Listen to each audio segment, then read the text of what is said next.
হাওয়াই মিঠাই কিনে দিয়েছি, বাড়িতে গিয়ে আর কোনো রকম জেদ করবি না। আরে এই হাওয়াই মিঠাইগুলো আমারও খুব ভালো লাগে। ভাই তোমার টাকা দিয়েছি, তাহলে তুমি যাও। এই তুই এখানে খেলা কর, আমি একটু আসছি।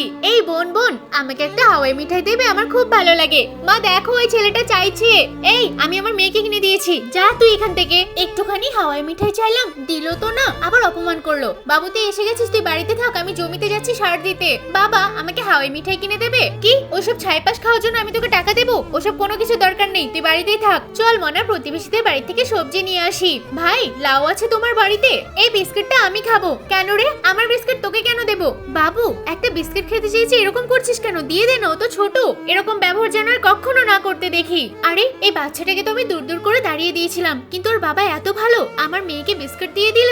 আচ্ছা ভাই, আপনি লাউটা আমাকে দিয়েছেন, আপনার ছেলেকে পাঠিয়ে দেন, আমি ওর হাত দিয়ে টাকা পাঠিয়ে দেবো। ঠিক আছে বাবু, যা তো টাকাটা গিয়ে নিয়ে আয়। ভাই একটু দাঁড়াও, আমাকে একটা হাওয়াই মিঠাই দাও। আর এই নাও তোমার টাকা। বাবু এটা তোমার।